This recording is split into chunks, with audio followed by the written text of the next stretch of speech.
willing to come in and share their expertise with all of you so that we could get the information directly from the source, and that you guys could engage in some thoughtful questions, really think about questions specific to your program, more specific to charter schools, that you could ask in one place at one time, instead of having to call around to all of the different departments. Because as great as CDE is, I know sometimes it's hard to get a hold of the right people.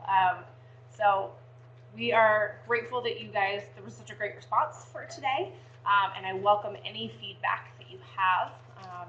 If there are things today that were really helpful, I'd love to know that. Things that maybe weren't so relevant, I would love to know that too. And also sort of continued work in this area. What would you like to see more of? So your feedback really drives our support and our programming, so we always appreciate hearing from you guys. We do have an agenda. Hopefully all of you picked one up on your way in.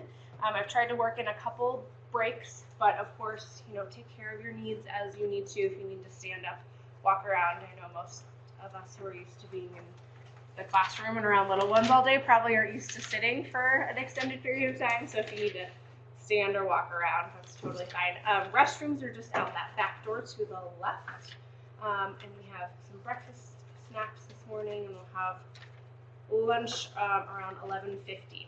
So if you don't have any questions, I want to hear a little bit about who's in the room.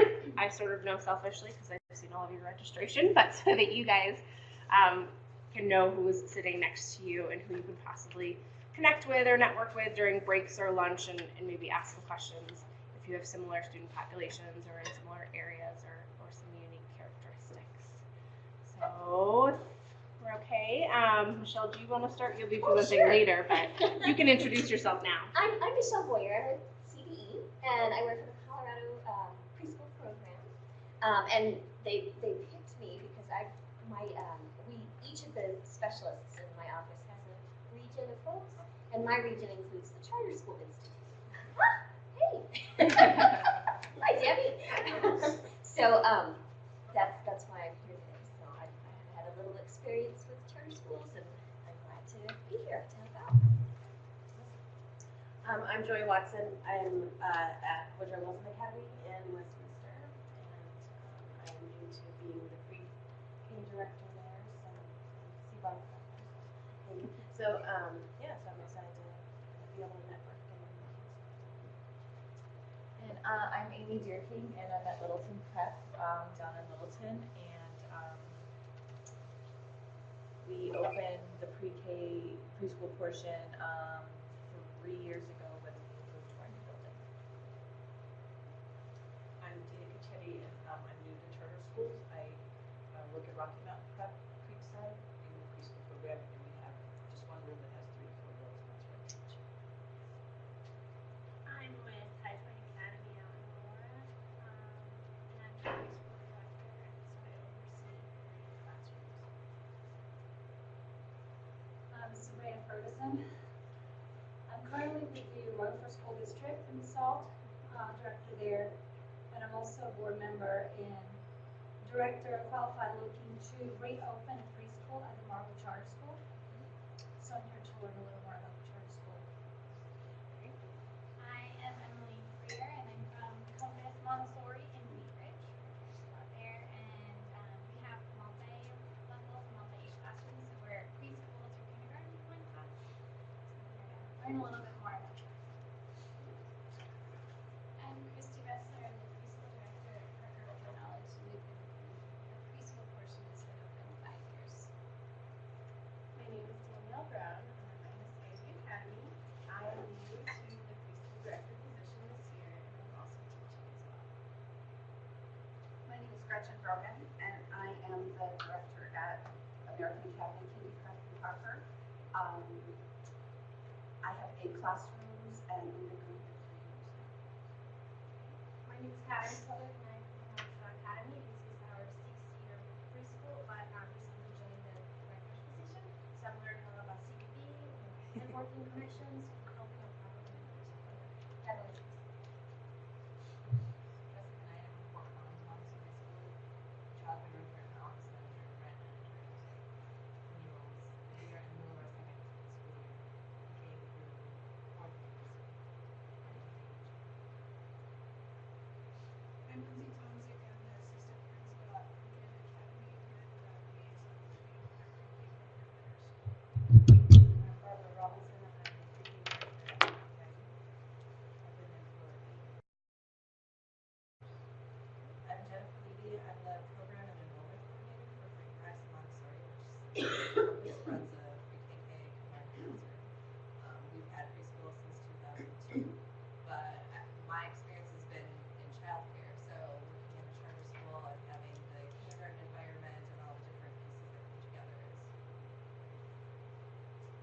Marcy Ricky out of Georgetown Community School in Georgetown. I'm the business manager, but also acting as a preschool director this year.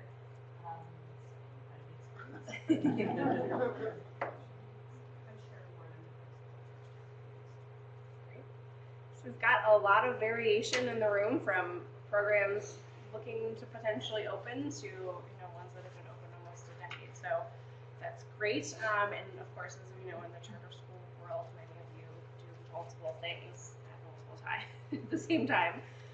So we definitely should have some good questions, I think, for our friends at CDE. I will turn it over to Penny Dell, who is the supervisor and coordinator for preschool special ed and Child Find, to talk a little bit about how that works from the state level and then charter perspective as well. So, no problem. Jeff, do I need to start this up here? Or you're good? Okay. Morning.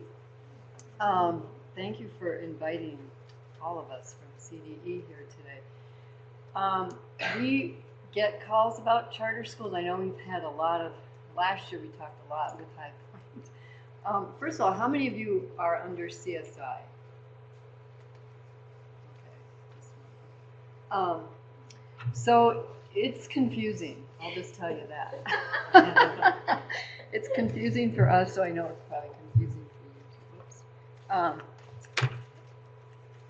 too. First I want to talk about how the funds flow for you all, for Child Find, and for preschool special education. Let me ask also, how many of you have kids with disabilities in your preschool? Okay, good. So first of all, the general education funding portion is the per pupil revenue, and that's based on kids that are enrolled on October 1st or November 1st, whatever the count date is for the district. And those funds go to the district. And I want to also preface that when I talk about whose responsibility is for what, it boils down to what's in your agreement between either your school and CSI or your school and the district. So I'm just going to preface that to start with because it can vary. But anyway, so the per pupil revenue is generated from that fall pupil count. Here's the thing, for kids with disabilities, you may identify a child after that count date. So the district doesn't receive any PPR after October 1. And that's a challenge for all districts across the state who have children, preschoolers with disabilities, because many of them come in after October 1, especially the kids that are transitioning from early intervention into preschool, and yet there's no general education funding that comes after October 1. So the PPR goes to the charter, and the district 100% goes to the charter, but the districts can keep up to 5%. And then, like I said, it's based on that fall. So those are the general ed.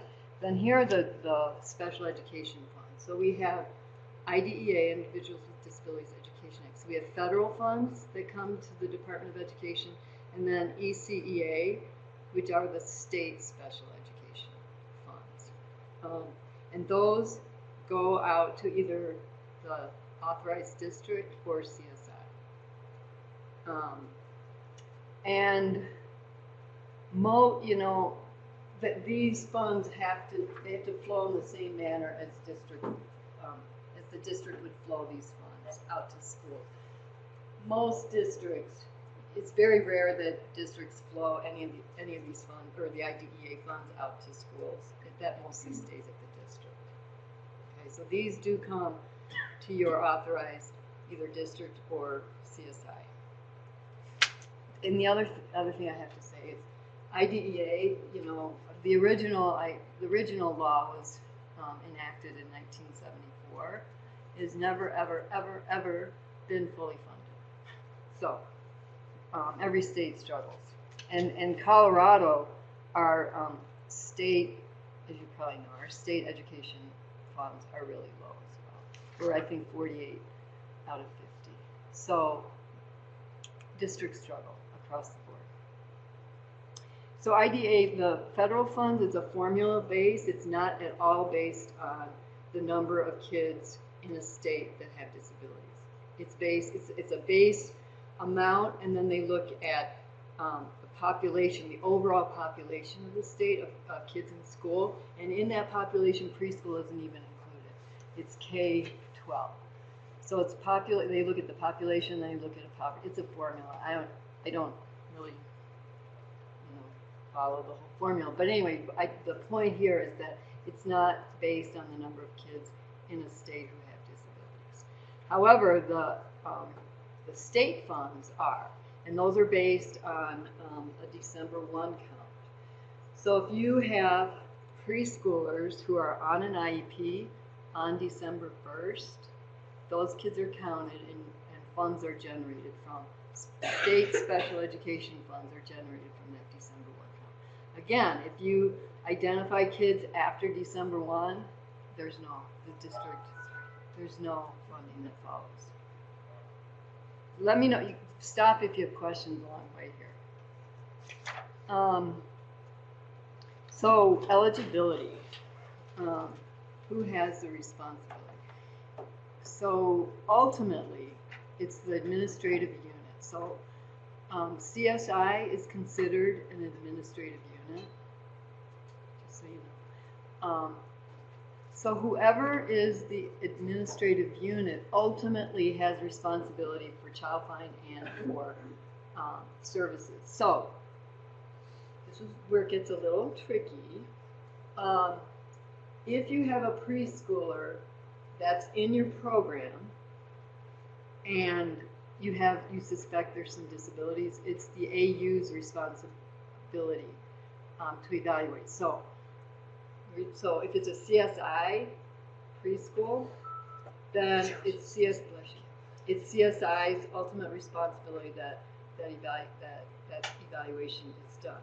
Now, this is where I go back to what's ever in your agreement. It could be in your agreement that you have the district do it. So do you know what yours is?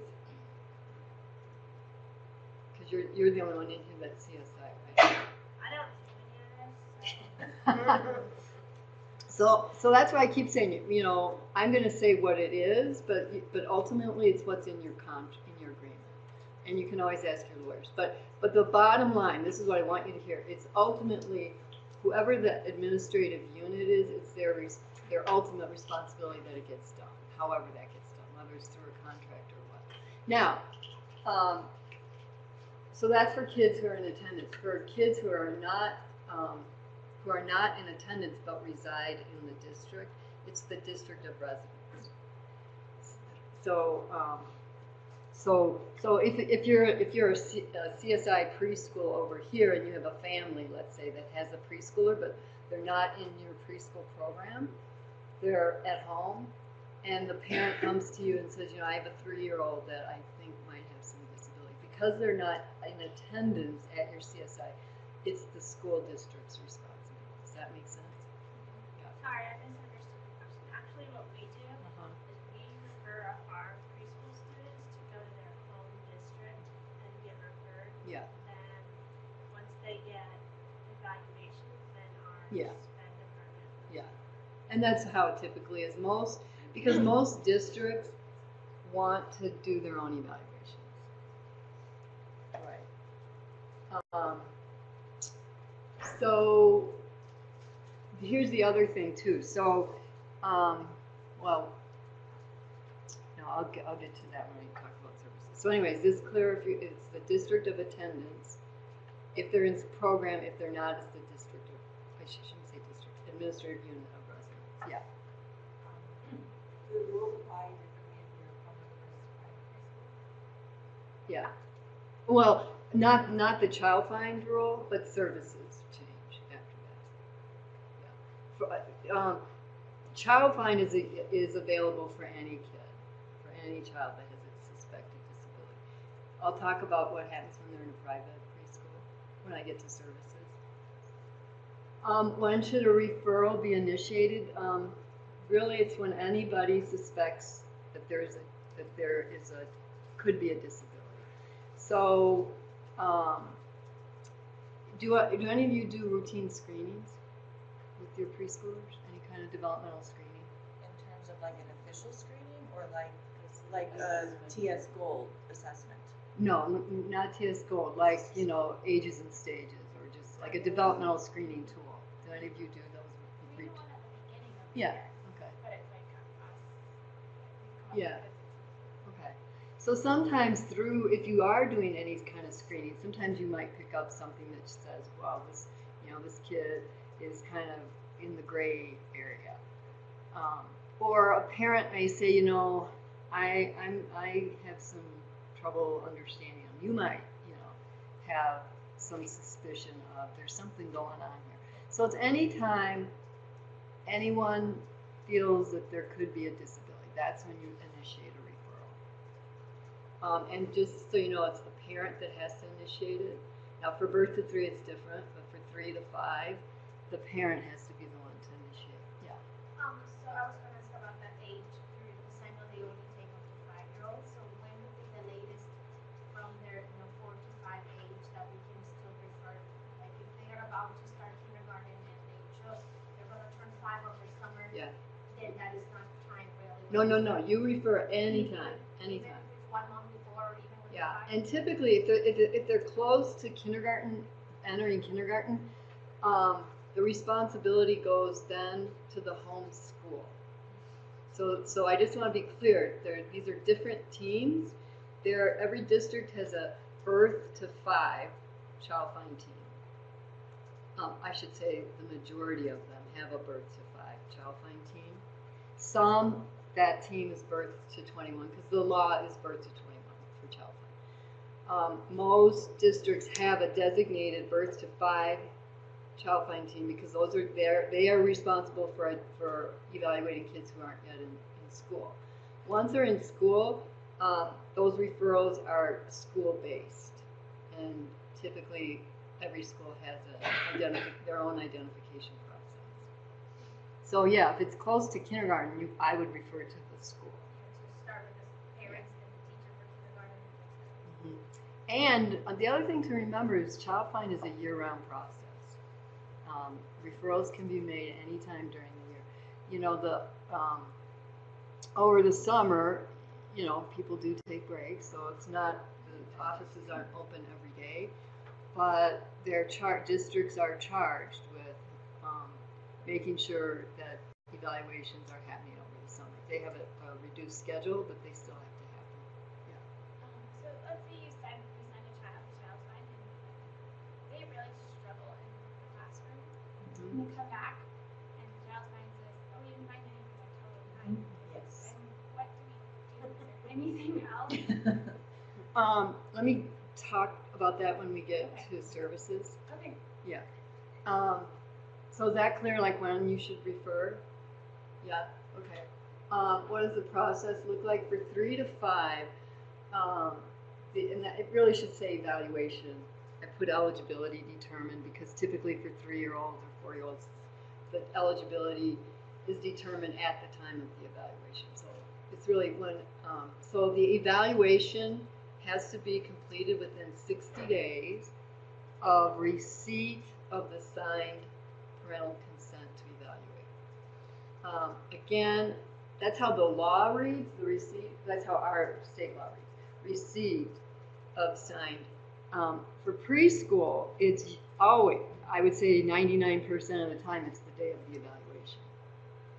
For school age, it's not, because the consent gets sent home, the parent might think about it, and then it gets sent back. So, but typically for preschoolers, the evaluation and the consent all happen on the same day. So within 60 days, that evaluation has to be completed, and then the IEP, if they're eligible, has to be developed within 90 days from consent. Questions about that? Do you guys participate in the IEP development? No? Okay. Have you ever been asked to? In the IEP development? Yeah. What about, When I was with district. no, when you're, as part of your charter, you have? Yeah, it would be really good if you, because if you're the one serving them, it would be really nice that you're a part of it. We do sit in the IEP meetings, I mean, like after the initial. After, Yeah. yeah, right, and I guess, yeah, the evaluation, it's harder because they're not, I mean, yeah, it still would be nice, but I'm glad at least you're at the annual reviews. Yeah. There were questions about, what about dual language learners? How many of you have kids who are dual language learners? Okay. We do a lot of training around the state for Childline teams on this exact topic. We've been doing it for several years on helping teams understand how, let me back up. When we have gone out to districts and reviewed files, many times we'll see a file of a dual language learner who's on an IEP, and when we read through the evaluation, we're like, it's not clear that this is truly a disability. It's clear that they don't have English, but it's not really clear that they have a disability. So we have, we have had a lot of, we've had to tell a lot of districts when we find that they have to go back and reevaluate in both languages. So the key here is that they have to assess in both languages, and they have to see a delay in both languages. If it's just in one or the other, that is not a child. Is probably not a child with a disability. So now, what's hard these days is that we've got a lot of languages, and some languages it's really difficult to evaluate because we don't have evaluators that speak those languages. So it's getting harder and harder for districts. Yeah. Can parents help with that? Yeah, they can. It's not the best because they interpret. They don't, they interpret. They don't translate. And so it's not always accurate. Yeah. I know that some districts will get in touch with universities that may have language centers, and but it's hard. It is hard. Great. It's by phone. Okay. Well, it's better than nothing, right? Yeah. Most districts have something like that, particularly if you're paying for it. It's not usually included in your charter agreement, but most have a health services that do that. Yeah, and Secretary and I think it's mostly for documents, or is it for translation? But I think when it's an evaluation process, it's pretty complicated. But yeah. yeah. In my experience within special education, most districts like to have certified translators who are also certified in doing the assessments. Well, that's what I'm saying. You need to be at the evaluation to really. You can't do that over the phone afterwards because that's the hard part. You can have the report translated, but to get the actual evaluation done, especially if it's a concern about language and you need somebody speaking that language, it's difficult. Okay, so and then there was a question about what are the differences between, and I'll talk a little bit about birth to 3 evaluations, and I'm guessing Laura probably will also this afternoon.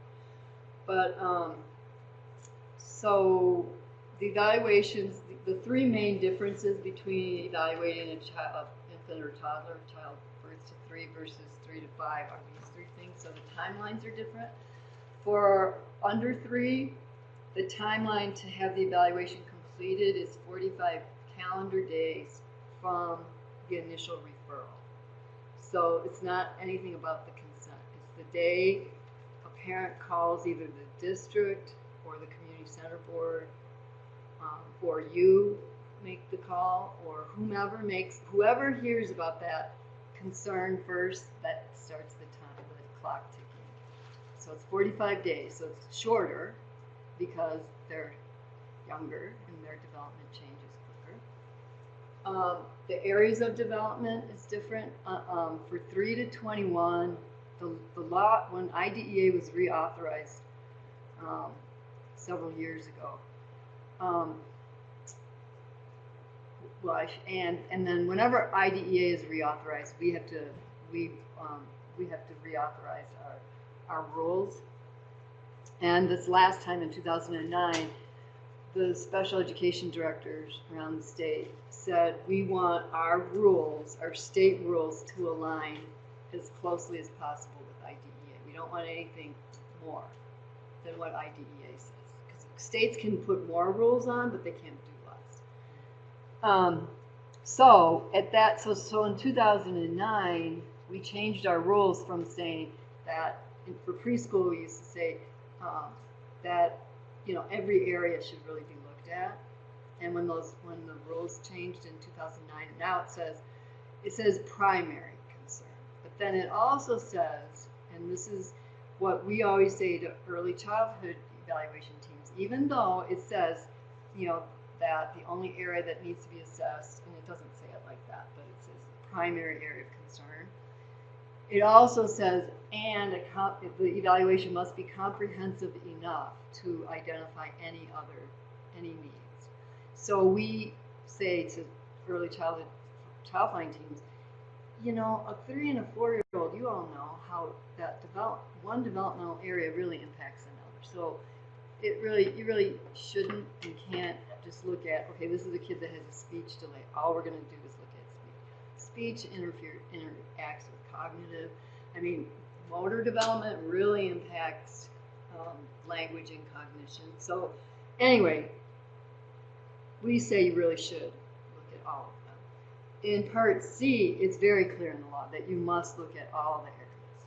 Now, it doesn't mean you have to do a formal evaluation in every area, but you have to look at language, cognition, motor, self-help, and adaptive, and vision and hearing. You have to at least address all of those, and where are the strengths and where are the needs. And the other thing is, for birth to 3, the law is really clear that it must be a multidisciplinary team. So in other words, it has to be at least 2 different professionals, one of whom is assessing the primary area of concern. And again, for 3 to 5, because it says you only really have to assess one area, technically under the law, you could just do a speech eval. Again, we don't recommend that. But there are some special education directors that say, if all it is speech, that's all we're going to do. That's not what we think is good practice. Questions about that?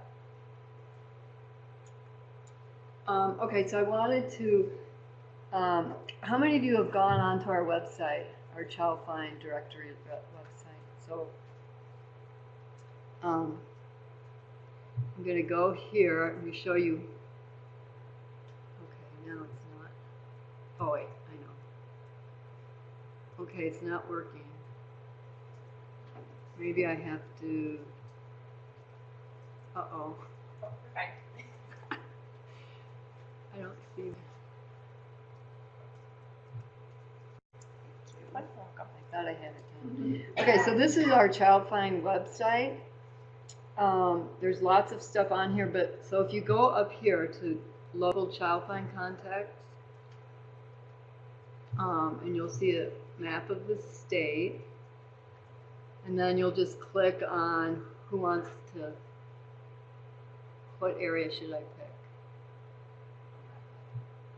So that's Metro. And then it'll pull up all the different school districts. So you'll just find which school district, and then it'll take you to that part of our directory. So this is the Childline directory, and it has every single school district listed with the Childline coordinators, contact information, and the special education director, and the cities that district serves. So how many of you have used this? Good. So now you know how to use it. Also, if you go back to the Childline page, we have different, so here are Childline resources, professional learning resources, and you can also then click over, you can just click over here and preschool special education. You can go, and you can get to CPP, you can get, this is our early childhood website. Okay. Okay, so now I hope I can go. I thought I was doing good. Okay, got it. Okay, now serving kids with disabilities. So I just took this out of the handbook. Okay, I guess you could probably also, but you know, because you're considered a public school, and you probably know this, that you must open your enrollment to children with disabilities and serve them. Now this only applies, and it obviously applies to all of you because you all have preschoolers, but if the charter doesn't have a preschool program in it, then they do not have to provide the services. They're not responsible if there's not a preschool in the charter. So here are the options that charters have for who pays or who's responsible for services. So in those agreements, you can say, the agreement can say all of the services is going to be the district's responsibility. So how many of you, do any of you know what your agreements say? So you probably want to go back, when you get back, look at what your agreement says. So one option is the district just provides all of the special education services. It could say, the charter could say, we're going to hire our own, and we're going to provide the services. You can contract with a third party to provide services, or it can be a combination of any of those. So that's why I say it depends. You know, I would go back and look at your agreements or talk to your lawyers or directors, whomever has this information. Or maybe you don't need to know, you just need to know that kids get served, right? But it's probably good information to have. So we obviously provide our own, however, we still have our, so I have a kid who has speech, and so we have a speech therapist who comes in and takes care of his IEP minutes and such. However, they still pay for preschool. I mean, it's not like a free, like if you would go to Jeffrey Preschool and you would have free preschool. When you say they pay for, who? The district would pay for. Yeah. So that's pretty much the same thing, Yeah. right? Yeah. Families are choosing to still pay for the preschool. The family's not paying for the preschool. The family does pay for the preschool program. And Oh. so that's why I'm wondering, where does that happen? So, some districts will say to a family, if your child is identified with need, they can be served for free in our district preschool program. Yes.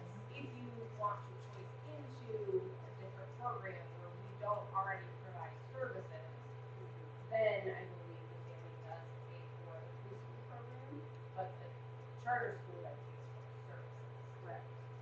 That's sort of what we do. I just want to make sure that was Yeah, and that's practice or preschool is just so hard. It's just so different than K-12 when it comes to special education. So let me say a little bit about that. So how many of you are familiar with individual service plans? Not individual education plans, but individual service plans. Okay, so that is for kids who are parentally placed in a private school. Okay, so I know charter is not a private school, but so for kids who are, say, in a private, let's say preschool, so we're going to say preschool. Or no, let's take school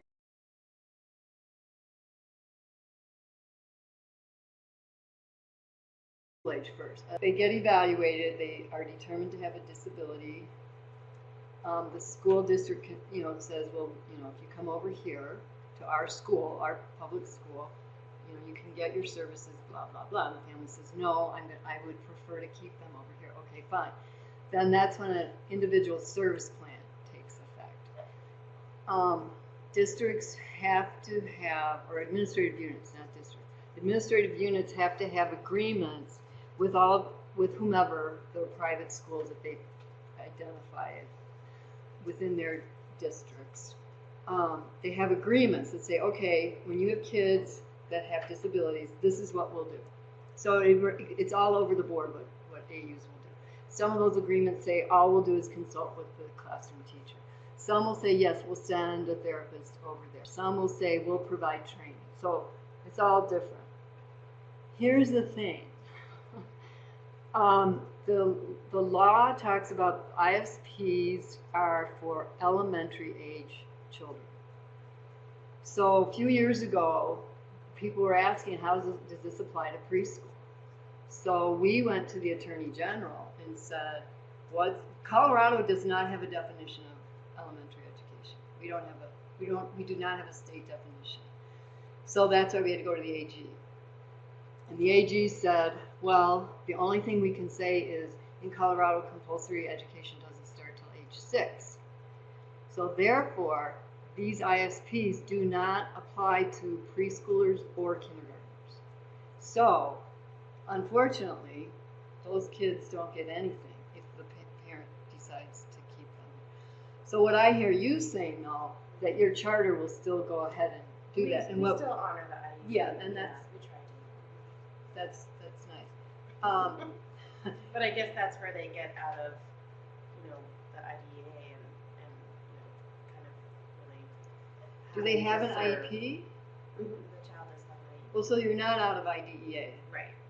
The only thing you're not doing is, providing free. Yeah, but you still have to follow the requirements under IDEA. Yeah. So I want to go back to, before we get into this, I want to go back to the question about eligibility. When you say, well, we send kids to Child Find and then they say they don't qualify, and that can happen. Here's the thing: is that to qualify under IDEA, and I don't know if have you ever looked at the criteria checklist for any of these? So the main one that kids in this age group get identified under is either speech and language impairment or developmental delay. And you can go to our website, and if you just put in the search box eligibility categories, you'll get the page that you can click on each of there's 13, I think, eligibility categories, but you can check out and look at the checklist of what the criteria is. Okay, so the first piece of eligibility is they have to meet the criteria, but then they also have to say, the evaluation team has to say, and do these things prevent the child from accessing general education? And if they say no, if the kid is still doing okay in the classroom despite they have a language impairment or a physical impairment, if the team says no, it's not affecting their ability to learn, they don't qualify. But they would qualify probably for a 504 plan. You said speech and language, and what was the other one? Speech and language impairment and developmental delay. And that used to be preschooler with a disability. It changed 3 years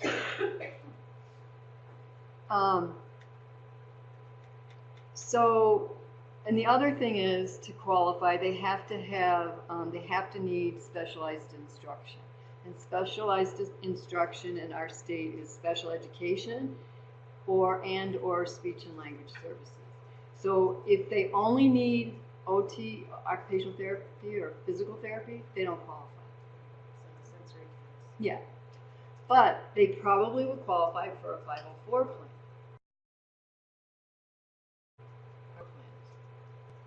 And those apply for preschoolers. And if you don't know about them, I would encourage you to learn about them. We're actually going to have a 4-hour Good. training coming up in May, because it's definitely an area across, EC from 12th grade, Yeah. charter schools are bumping into Good. learn more. So Is it from the that's- legal center? Is the legal center doing It's not the legal center. We have a consultant who is that? Okay. Well, that's great. Yeah. Because a lot of people think they don't include preschoolers, but they do. Does Childline then offer other suggestions? Yes, they should. So that's what I was going to say. They should at least provide the family and you guys with resources. So if they don't, call them. I would call them. You know, if you don't get any information, but you know, we're really encouraging. As a matter of fact, we just put a form out. We're really encouraging Childline teams to follow up with the referral source. So if you don't hear back, first of all, you have to get parental permission to contact the school. So you'd have to ask the parent to get permission from the school that you can talk to each other. And just call the Childline coordinator and say, you know, or it might be the parent that says, would you please call my teacher to, you know, absolutely you should be getting information back. So if you're not, I would follow up. So what do we do in the case with the little one that we just had when the evaluators told the mom, no, she's totally fine, and their school is just too rigorous, and you should think about changing from a charter school? Yikes. Well, I mean, And they had her for an hour and a Yeah. half, and the report they gave us is like, which child were you evaluating? Because that is not what we see 6.5 hours a day. yeah, that's sad.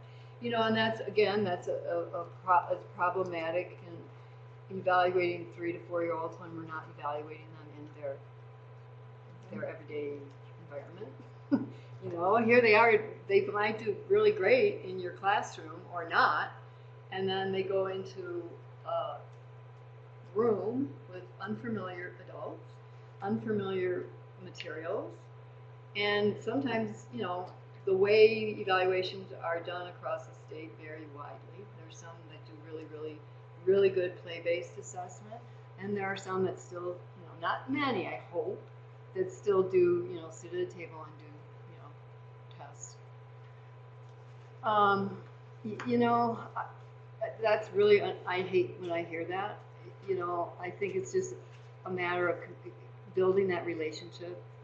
I think that, I mean, you can't change what they say, but I really encourage building relationships with the school district because, first of all, when you know a kid's going to Childline, please send information with the parent on what they're doing in the classroom. I would really encourage you to say, within routines, you know, say, this is where we see with these routines, within these routines, this is what's going really well.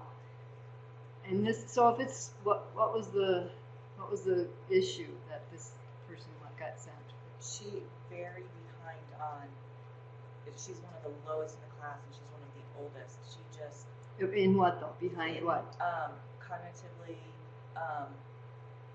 emotionally almost. She was a preemie, so we had taken that into consideration, but she very, poor little thing, she really was not on planet Earth most of the time. Yeah. Sweet little thing. And Well, and so what I would do is, if you can, write out a narrative on what you're seeing. This is what we're seeing, because they have to. If you read the eligibility criteria for developmental delay, like I said, we just revised that we just created it a couple years ago.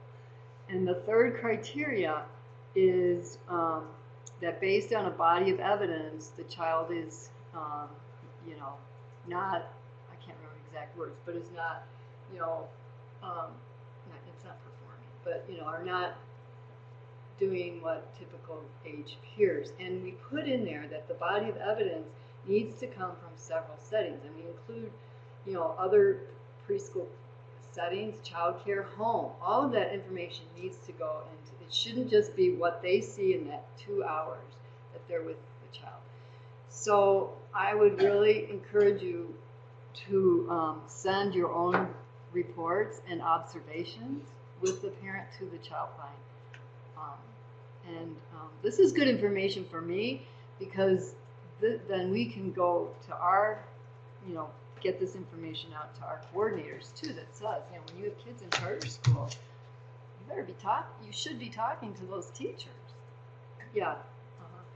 There's a preschool checklist that we fill out, and that's part of the whole child's profile or portfolio. You take the evaluation, what the parents have said, Good. the preschool checklist, and it says that you can add, you know, if this isn't Yeah. enough space for you, that you Yeah. can add to Good. that. So Good. we've done that before. Yeah. I had similar case from her as well. With one of the students, he was getting all the going to Childline. They said there's nothing, but the classroom definitely was struggling academically, socially, emotionally, and clinically too, because of what happened when he was born, what happened when he was really young. So Childline pretty much said, you know, he's okay, he's gonna be fine. But we build a great relationship with mom. We make mom really coming in the classroom, observing, seeing where things are. And then we reach out to the pediatrician and to the children's hospital, and they have been the ones that have been so supportive, giving him referrals to our mental health. He's been going to the to get, you know, counseling and you know, going and visit and getting lots of you know, help with his classes, with things that mom didn't know that those were things, things that were happening to him. He was not able to see the board. You know what? He was frustrated and things like that. So mom was supportive. Okay, two things I want to say about that is, number one, the social emotional piece is the area that Childline teams struggle with most. We've just started a year-long professional learning for districts on how to assess social emotional development. And we just had, I think, just 5. We don't, you know, it's not a huge, because it's a year-long professional learning. You know, it doesn't include a lot of districts. We just had 5 districts go through it, and we're going to be doing it again next year. But that's helping. I know we're doing as much as we can to help teams in that area. The second thing that I want to say about vision should always, vision and hearing should always be screened. 80% of kids with disabilities have some kind of vision problem. And if Tanny Anthony were here, she would go, Tanny's my supervisor and she's our state vision consultant, and she hates hearing things like that. Because it's the overlooked thing. You know, you see, you don't think about assessing vision, but it should always be screened. Yeah. And the Lions Club has a Yeah. program. Yeah. To your school. The Lions Club. Yeah. And if you also on our website under Childline resources, if you go to that link, we have state early childhood hearing guidelines and early childhood vision guidelines of books. So pamphlets, all that. So go there. I also brought these. These are there's a stack of Spanish and English. These are our Childline brochures. On the back of that, it talks about, it goes by age, and it talks about this is what kids typically you should be seeing, this is what parents can be doing with them. On the back is our website and the phone number for our administrative assistant, and you can call her. Her name's Rosana Hinojosa. You can call her and order as many of these as you want, and she'll send them to you. Free of charge. Yeah. Yep. Tax dollars. Doing good work. Yeah. In terms of the assessments that they use in Childline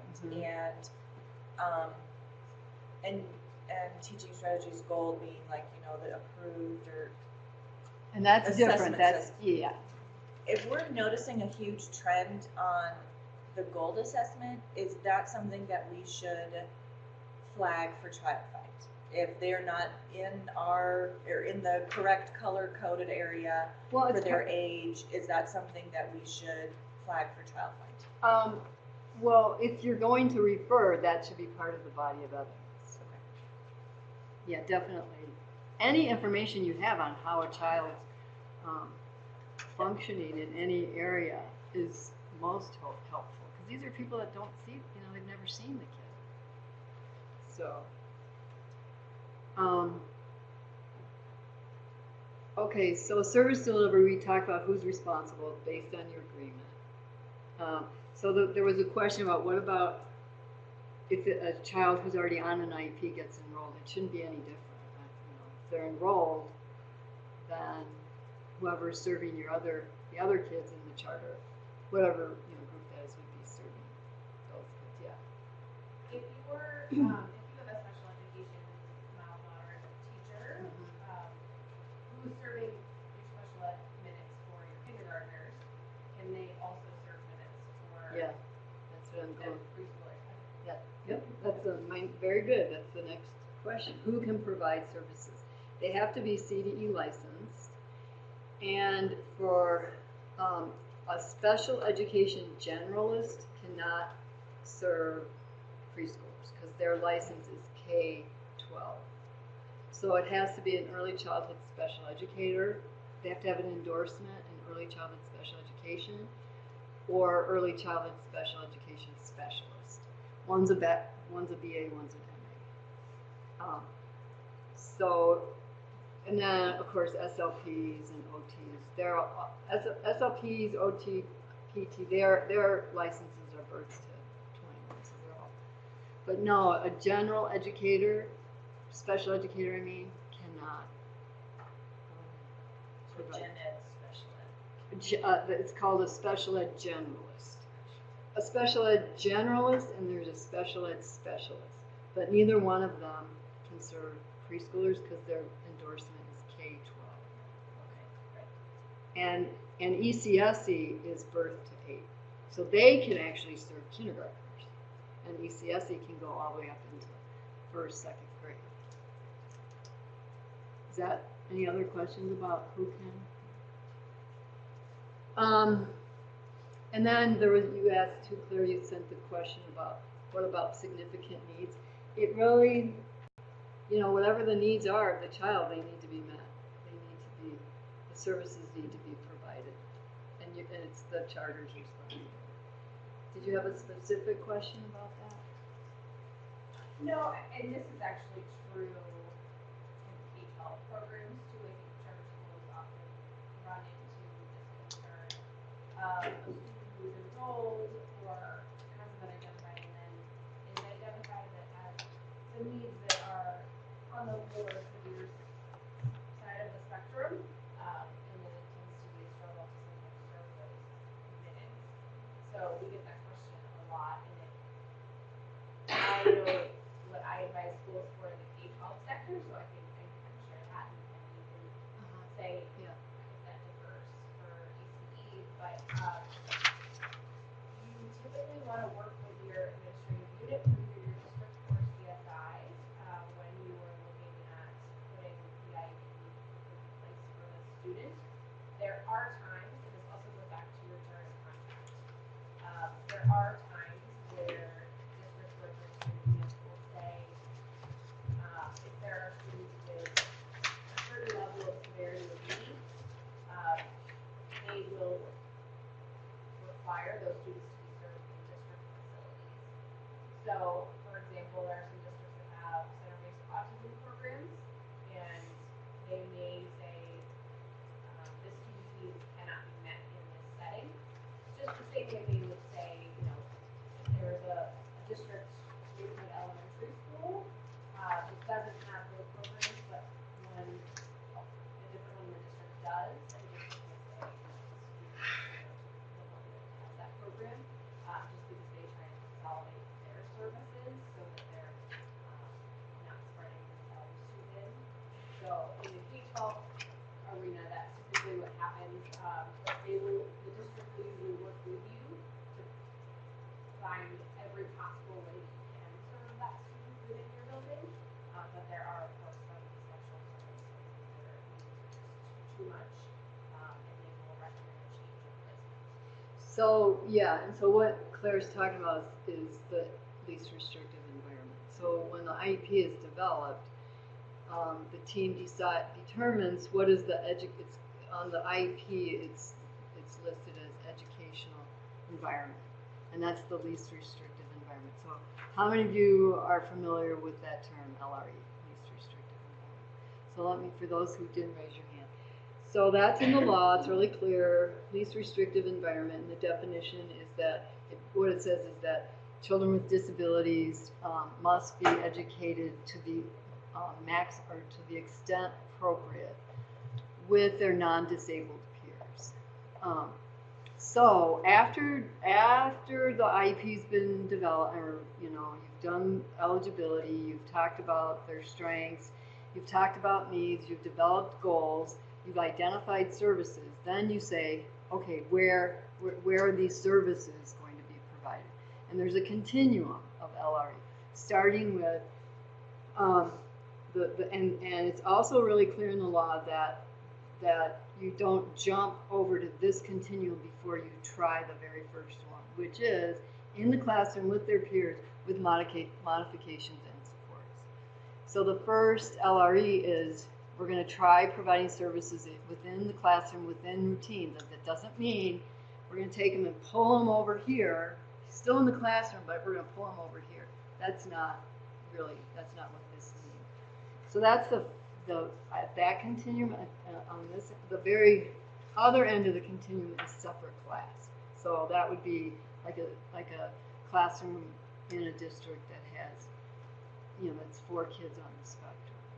So if your charter doesn't have a separate class, then on to the public school. So that's that LRE discussion.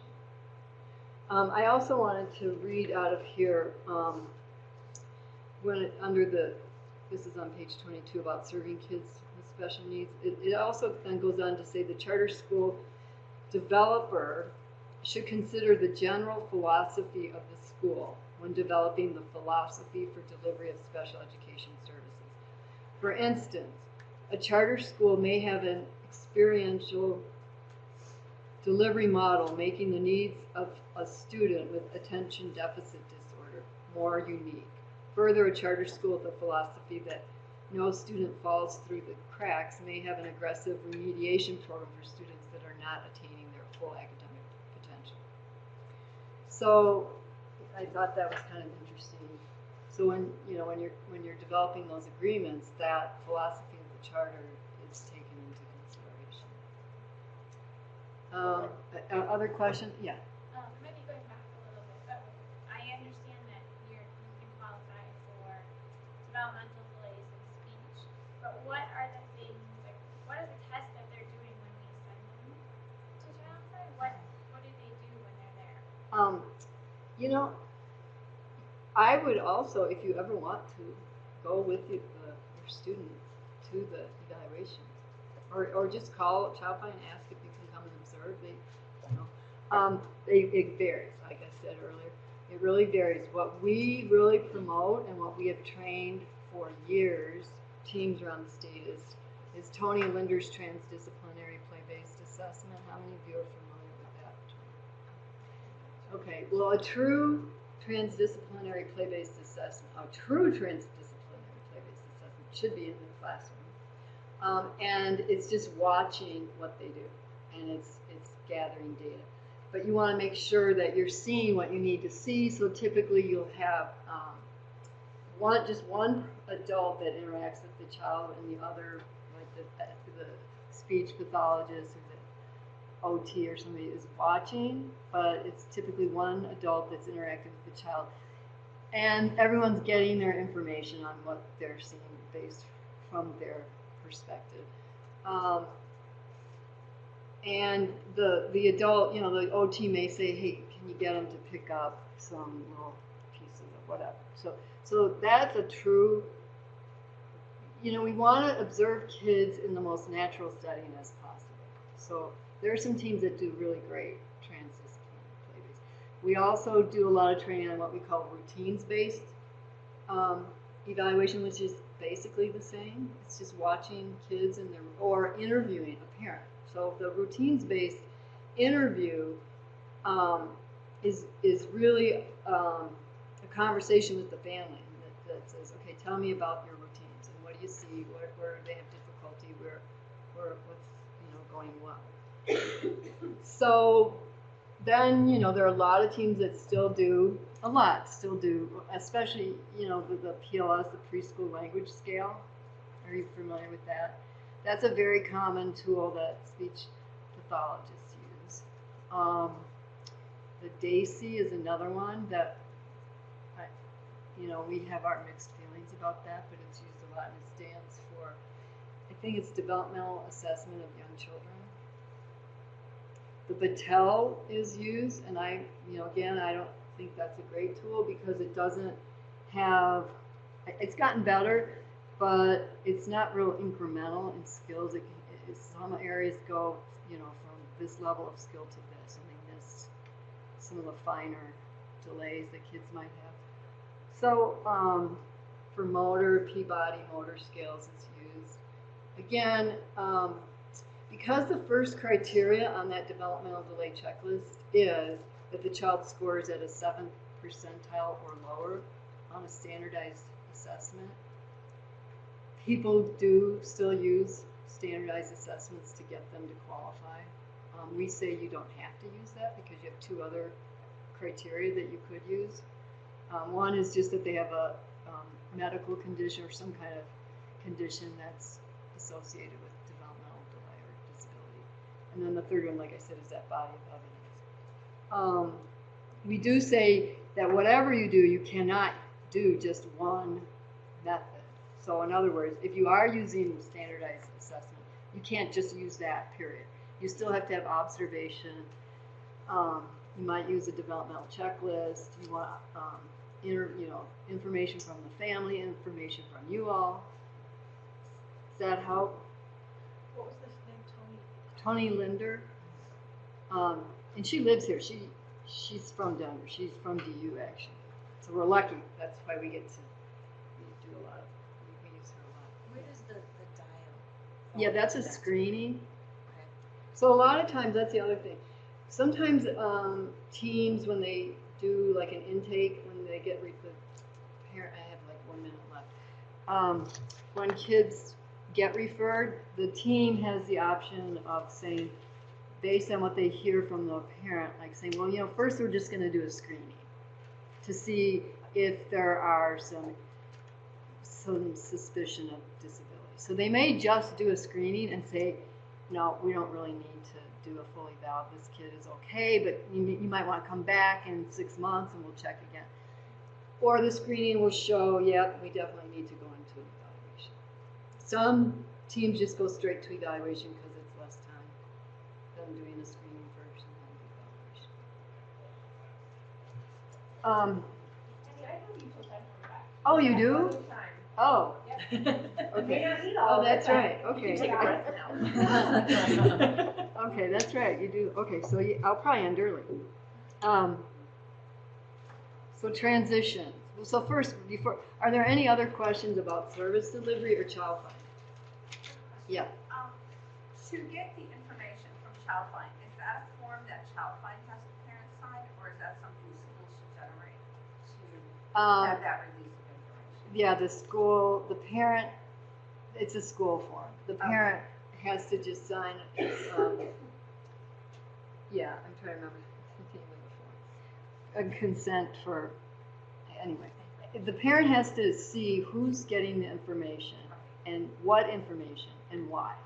It's those 3 things. Part of the Childline evaluation. Not unless they ask for it. Yeah. Most schools have some sort of template. Yeah, it is. Yep. Sharing requests and sending to pediatricians or getting an outside evaluation, those sorts of things. So you can use that same form. Yeah, it just has to be specific. They can't sign a generic consent to release. That's a consent to release. They shouldn't be. I don't know if districts are doing that, but they shouldn't just sign a generic that says I can, because it's really clear in the law that the parent needs to know who it's going to, first of all, what's being shared, to whom, and for what reasons. Any other questions about child find or service delivery? Okay, so transitions. So there's 2 transitions. Transition for kids. How many of you that have kids on IEPs came from, or had early intervention services through those. So, were you ever, have you ever been involved in transition planning? Okay. Laura will talk about that.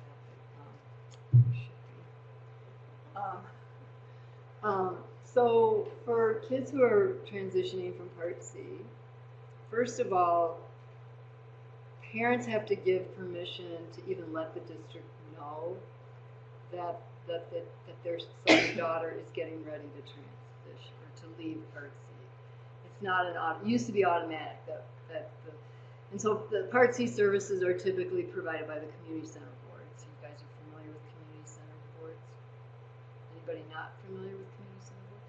So there's 20 community center boards in the state, and they're regional. And they are organizations that they get state dollars to provide services for people with disabilities, birth to death. Part C used to be administered at the Department of Education. So Part C is early intervention services. I get so used to it. So IDEA has 4 parts, and that's how this gets. Part B talks about kids 3 to 21. Part C of the law talks about kids birth to 3. So in Colorado, that program is called Early Intervention Colorado. You have Laura Merrill this afternoon that's going to be talking to you about that. The governor of every state determines which lead state agency administers those Part C dollars. And since its inception in 1986, the Department of Education was the lead agency. And then 10 years ago, the governor moved it over to the Department of Human Services. However, this is where it gets messy. Even though Laura and her team, so she's on the state Part C team, Early Intervention Colorado, they get the federal dollars for birth to 3. It's their responsibility that all of the components of Part C are implemented, including evaluation and eligibility determination. However, when the switch happened, the CCBs didn't think they would have enough money to do the evaluations, and so they got some legislation passed that said so we are legislated since then that the school districts still do the evaluation for the kids birth to 3, and then the community center boards determine eligibility. It's a pretty crazy system, and we're the only state in the whole nation that does it this way. So, I know. It's really crazy. So here's what's crazy. So that's why the Part C law changed a few years ago that said now when kids are transitioning, you have to get, the parent has to say, yes, it's okay to share my information with the school district to let them know that my child might be eligible for preschool special education. Districts are like, well, that's crazy. We evaluated them to begin with. We already know about them. But they can't share, the CCB cannot share any information with the school district unless the parent says, yeah, that's okay.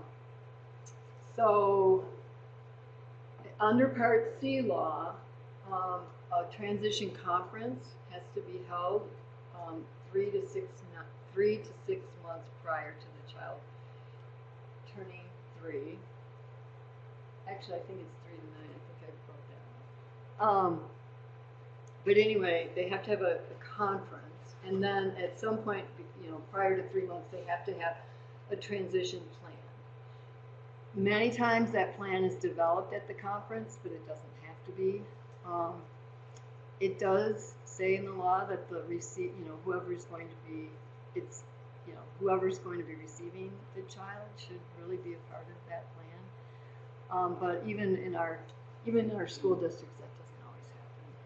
What state, you said Colorado was the last in the funding for state? When you said that Colorado was last, what was that for? Yeah, we're toward the bottom in terms of how much we give, how much state dollars go into general, to education. What states are up on the top? Oh, I know that a lot of the northeastern states have a lot of dollars. I think Connecticut is high. I'd have to look. There's a sophomore now. A lot of the northeast, as you can imagine, some of the southern states, like I think Mississippi and Louisiana, get a lot, are really low. Wisconsin. Yeah. I'm sure you could find that. Yeah. So the other law, so when kids are transitioning out of Part C services into preschool, that the IEP must be implemented by their third birthday. So it's really important if you don't have connections with your community center boards, and I'm going to show you the link here in a second. Every community center board has an early intervention coordinator. And so if you don't know who that person is, I would encourage you to find out. Because you should know when these kids are coming. Now the district knows, well, they should know. Again, we hear all the time from districts. We didn't even hear about this kid until, a week before they turn 3. And then they can't, and this requirement for having the IEP implemented on the third birthday, this is a Part C. This is an early intervention federal requirement. This is a preschool special education federal requirement. So when this doesn't happen, a lot of times this can't. Or if districts don't learn about the kids until it's too late, then they get dinged on this. And this is federal reporting data that we send to OSEP, to the Office of Special Education Programs. So this is a concern throughout the K-12 sector as well. But there are often parents who think that their child will get into a charter school if they disclose that they have received early intervention services or special education services, which is not true. But there are lots of myths out there, and some parents haven't had that myth busted yet. So they will, on your enrollment forms, they will mark no. Right. And then, in my experience, the district typically does not pass that information on. So is there any other way for preschool programs specifically to get that information from the community boards? No. When you enroll them online, it says that they've had previous enrollment in Childline. Well, you don't enroll in Child Find. It shouldn't say that. If there's some kind of form that says enrollment in Child Find, that should be But usually changed. they're assigned as student And ID. they've been enrolled in Childline. Well, that terminology isn't correct. And that's one thing we try to dispel with parents, because I'll get called and say, well, my child's been in Child Find for 2 years. I'm like, no, Child Find isn't a program; it's a process. And so, if there's language on some form, that should be changed. Well, it's not the language, it's the physical process. Whatever Childline does to accept a student for evaluation, they're using the school system's enrollment program to do that. Oh, I So see. on I my see. end, I can see That they've gone enrolled through. or Yeah, that's. evaluated or whatever through Childline. Huh. They've received Well, that's Receive a services bit. from Oh, you do see that? Yeah. It depends on the student information system you're using, if that aligns with your district, if the student's coming from within your district, there are a lot of factors. That's good if you are getting that information. Yeah, I'm not familiar. I'm not sure what the process is, but it's a parent's discretion and right to say, I do or don't want somebody to know about this. So if you're getting that without parent permission, that's really a violation of the parent's rights.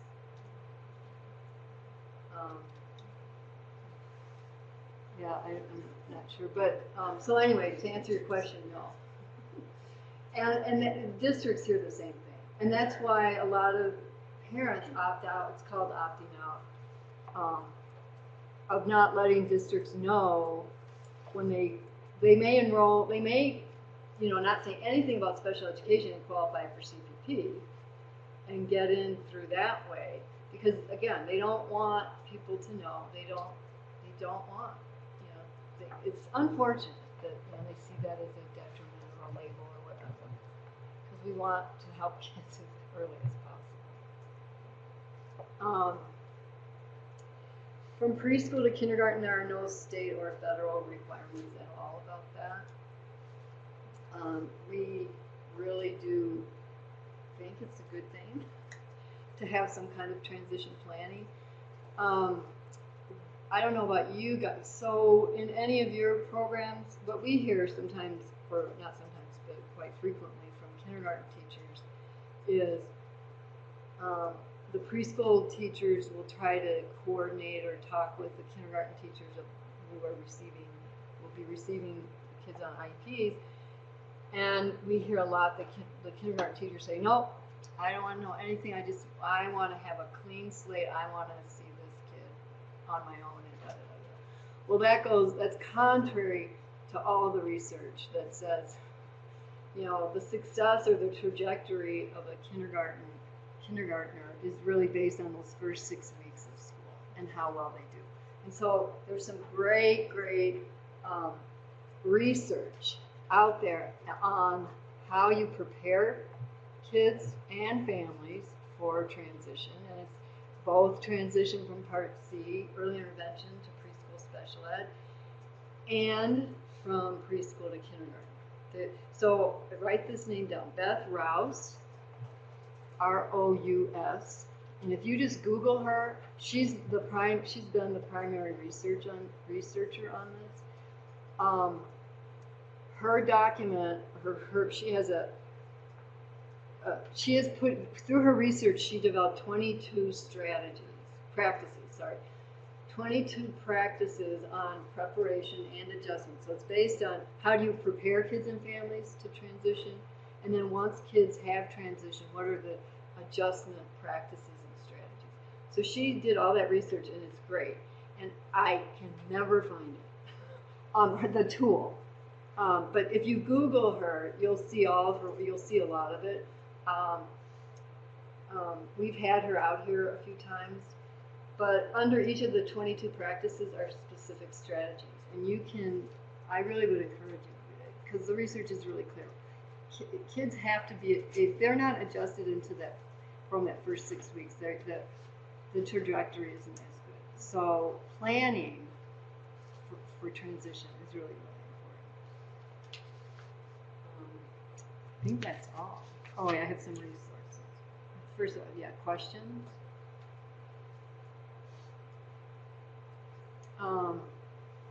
Let me show you some of these resources. So how many of you have heard about the Federal Inclusion Policy Statement? I would encourage you to go to this link. This paper was released in September, and it's a statement. It's a policy statement that was developed by the federal departments of both education and health and human services. Are they get this? Yep. Yeah. So when you go to that link, you'll have to scroll down, and there will be a link for the full paper and then the executive summary. Even if you just read the executive summary, the full paper, don't let this scare you, it's 35 pages, but the last 15 or 20 is just resources. But it's a great paper. It's not about disability, and the folks that put this paper together at the federal level want to be really clear that this is not an IDEA paper. This is an early childhood paper. It's about good early childhood practices. And so in the paper, there's, I think, like 9 state recommendations, and then, state recommendations, and then 9 local recommendations. So we've been getting this out as much as we can. We've shared it. We're talking with our local, with all of our districts, and saying, what, as a community, what are some of these local recommendations you can be doing? Anyway, it's a great paper. In the beginning, it talks about, what is inclusion? What does it mean? What's the scientific basis for this paper? There's some nice scientific research in there. And then what are the challenges? And okay, so what do you think the number one challenge is to high quality inclusion of young children with What? Staffing? No. That's one, but no. It might surprise you. Didn't surprise me. Attitudes and beliefs. Yeah. And it's just, you know, when I talk with child care providers,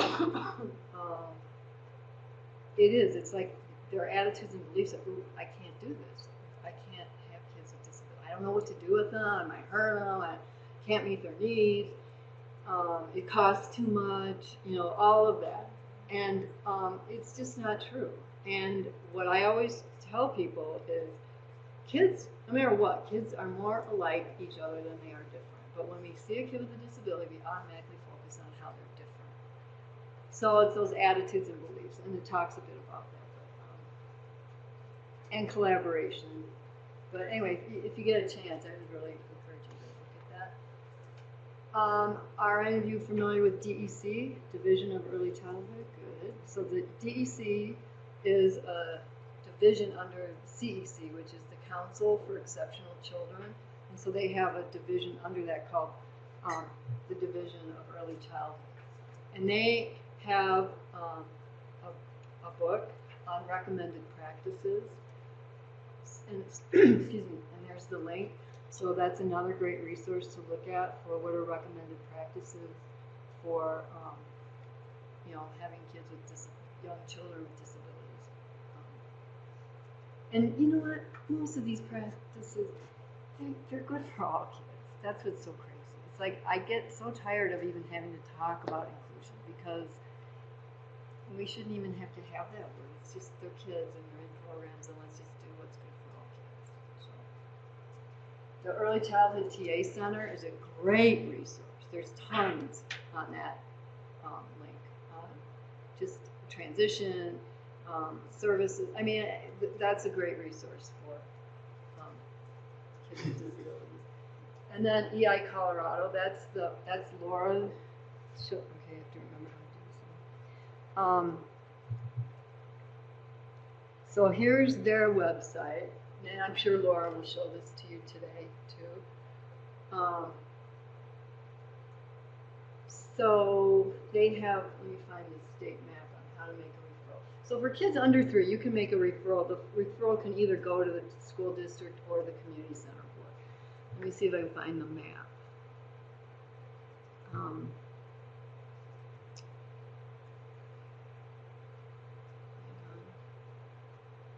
Make a referral, okay. They have a lot of clicks. Click here. So here's how you find your community. Here are where the community center boards are located. Like I said, there's 20, and you can just up above. You can, I think you can. Yeah, you can click on any of these, and it'll take you right to the community center board. But those are, so like I said, each one of these has an early intervention coordinator. So, and that's why I say if you don't know who that is, I would encourage you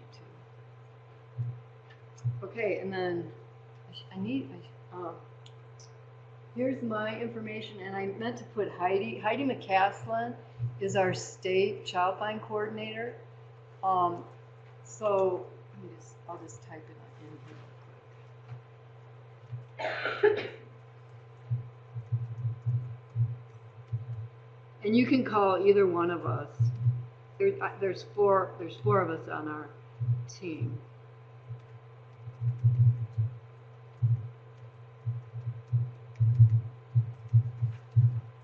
And